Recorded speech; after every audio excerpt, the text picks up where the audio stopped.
E para a gente entender o que anda acontecendo com o mercado, está aqui comigo meu amigo Geraldo Isolde, especialista em mercados agrícolas lá da Terra Investimentos. Seja bem-vindo, Geraldo. Obrigado por estar mais uma vez conosco e, claro, ajudando a gente a entender essa dinâmica da precificação. A gente teve um começo de junho bem interessante, com alta nos preços da arroba, uma retomada aí do movimento de alta, tanto no mercado físico quanto no mercado futuro, mas chegou agora nessa segunda metade do mês, o que a gente está vendo é um mercado mais em ritmo de espera, sem grandes movimentações, e inclusive o próprio mercado futuro devolvendo aí parte dos ganhos que a gente viu acontecendo na primeira quinzena. O que dá para dizer desse mercado, o que está acontecendo, e essa retração já estava sendo prevista, Geraldo? Bom dia, Alex. Tudo bem? Bom, o mercado subindo um pouco, é bem agitado aí para um meio de feriado, né? Para um dia como hoje, mas subindo um pouco. E aí, conforme você mesmo disse, a gente teve aí um início de mês muito bom, né? E agora deu uma encrespada, né? Vamos dizer assim. Mas os preços, eles continuam firmes. Os preços ali no começo do mês, final do mês passado, quando a gente começou aquela alta, eles refletiram bem ali as escalas que ficaram um pouco mais curtas, né? Chegaram aí a 6 dias úteis e meio aí ali para o dia 11 de junho, né? E agora a gente alargou um pouquinho, a gente está com coisa de 8 dias úteis, os dados aí são de quarta-feira, né? E isso, assim, tem refletido nos preços, não a ponto de exercer uma pressão aí, muito grande, né? Porque os preços, o mercado continua firme, embora tenha algum jogo contra, ele continua aí se mantendo. E agora a gente espera assim, meio de mês, né? Demanda interna, principalmente, começa a fraquejar um pouco. Então a gente espera que o mercado fique aí meio que lateralizado aí até o final do mês, quando de novo aí a gente pode ter aí um pouquinho mais de fôlego de novo. Bom, então a gente tem dois mercados aí para a gente analisar e principalmente entender esse comportamento. Vamos começar com o mercado futuro, que é o que está sinalizando aí, Geraldo, uma pressãozinha, principalmente quando a gente olha lá para o final do ano, né? Qual é a leitura que a gente faz desse mercado? Por que o mercado começou bem o mês de junho? Obviamente olhando lá para o segundo semestre, e por que agora ele está realmente devolvendo aí parte dos ganhos? O Alex, eu acho que assim, tem alguma realização, tá, em relação ao mercado futuro. Então a gente saiu ali, de meados de maio, e daí vamos falar de boi junho, tá? De boi junho, desculpa, que inclusive começa aí o cálculo do ajuste na próxima terça-feira, né? Então a gente chegou aqui ali naquele fundo do poço ali de R$ 300, ali em meados de maio. Começamos uma trajetória de alta aí com alguns momentos de pressão, né? Batemos lá 318, que a gente bateu algumas vezes aqui, tanto no começo de junho, como lá pelo dia 10, né? E agora bateram de novo aí até 316, onde onde a gente tem ali um suporte, né? Onde o mercado não está querendo cair muito. Olhando a curva dos futuros, já faz algumas semanas que que ela tem precificado bem aí o mercado, né? Então, esses vencimentos mais curtos, com uma firmes, né? Com, com força, mas ainda sem muito exagero, né? E os vencimentos mais longos, e daí lá olhando lá para outubro, refletindo ali uma alta um pouco maior, né, que é o que o mercado espera aí, uma alta um pouco maior, principalmente em relação a uma redução na oferta, tá? O que está acontecendo agora é o seguinte: o milho ainda está barato, né? Então ainda está em bons preços. Eu acho que isso também tem aí levado o mercado a acreditar que de repente a gente ainda tem uma oferta um pouco maior, talvez não maior do que no ano passado, mas um pouco maior do que a gente estava esperando para esse ano, né? Então, tanto é que na curva do outubro, né, a gente ainda está no negativo agora no mês, né? Enquanto aí até agosto aí a gente está com ganhos, junho, julho e agosto, setembro a gente está ali meio que no 0 a 0, no outubro a gente está com uma ligeira perda no mês de 1%, tá? A gente ganhou 2% no mês de maio, continuamos ganhando aí nos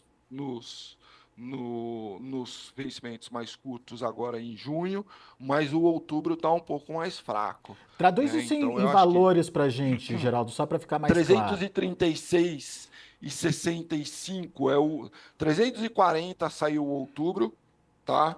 Então o mercado desde a hora que a gente começou a falar, agora começou a puxar um pouco.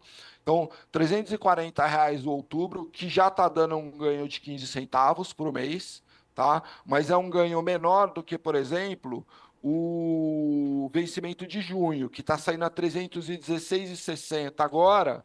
A gente está aí com 4,35 arroba de ganho no mês de junho, tá? Durante esse mês.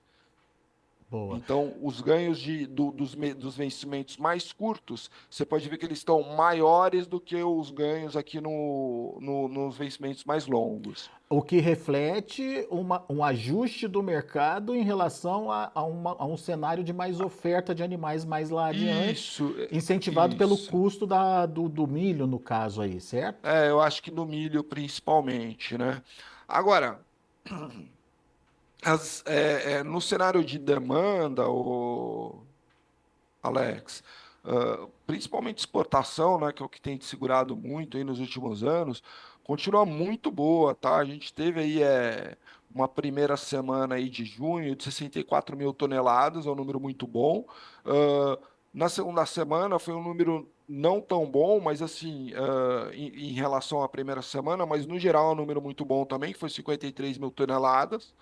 São 117 mil toneladas. Na média diária, isso daí vai dar quase 22% do que o mesmo período do ano passado, né? Inclusive, no ano passado, até o mês de junho, a gente tinha exportado, deixa eu ver aqui,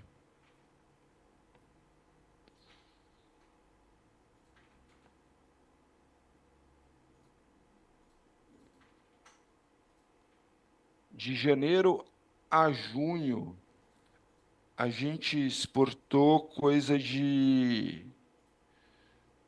Tá me dando um número aqui que tá errado, Alex, desculpa. Olha só, no acumulado de 2025, tá? A gente está com 1,16 milhão de toneladas, tá? No até junho do ano passado, a gente estava com 1,13. Então, quer dizer, até a segunda semana de junho desse ano, a gente já superou o período janeiro-junho inteiro do ano passado. Então, assim, a exportação continua muito forte, muito boa. Tivemos uma visita aí do pessoal lá do Japão aí faz uns 10 dias aí,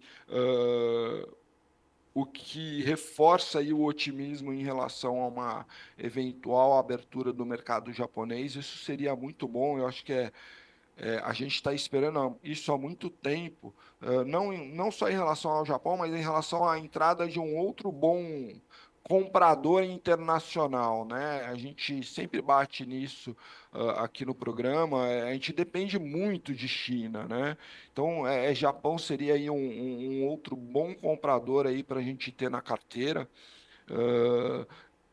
reduziria, a gente ainda continuaria muito dependente da China, mas reduziria um pouco isso, né?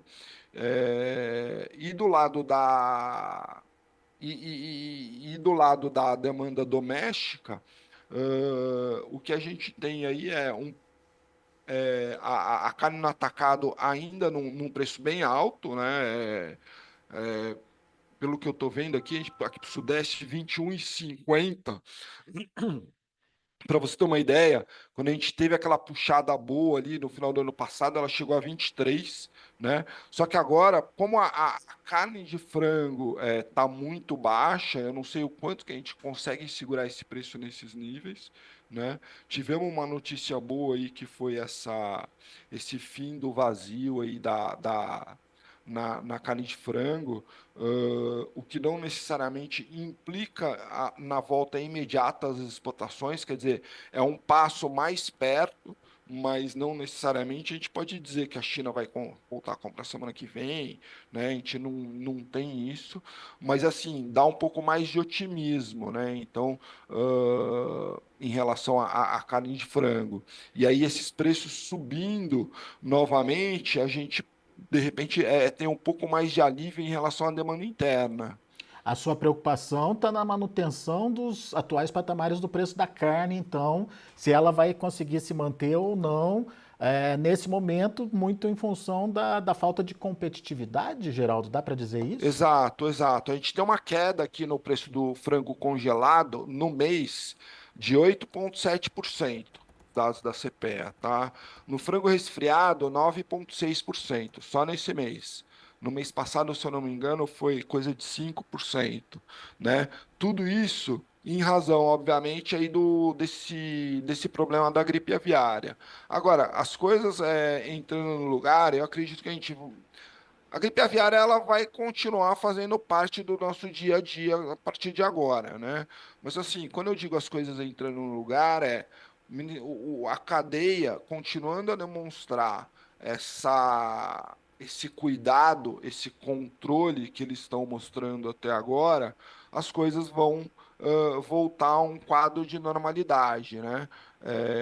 E aí os preços do frango voltam a subir e daí a gente começa a ter aí uma competitividade melhor aí em relação a essa outra proteína. Muito bem.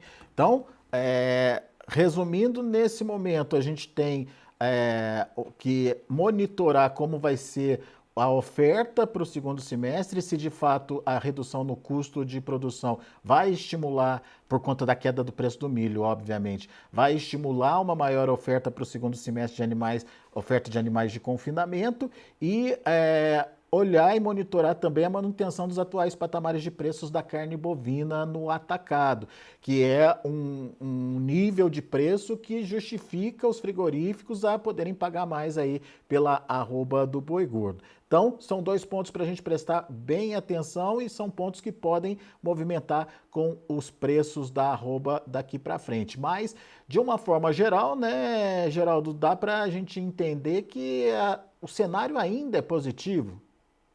Alex, apesar desses perigos, né? Em resumo, eu acho que o cenário ele é muito otimista, tá? Acho que a gente deve continuar aí com preços firmes e para o segundo semestre continuamos acreditando aí na alta. A dúvida é de quanto vai ser essa alta, né? Mas a tendência aí é que realmente seja de preços melhores. Boa. Meu amigo, obrigado mais uma vez por estar aqui com a gente, pela disponibilidade de estar trocando informações com o nosso público aqui. Meu caro, volte sempre, viu? Eu que agradeço, Alex. Bom final de semana para a gente aí. Abraço. Valeu, abraço.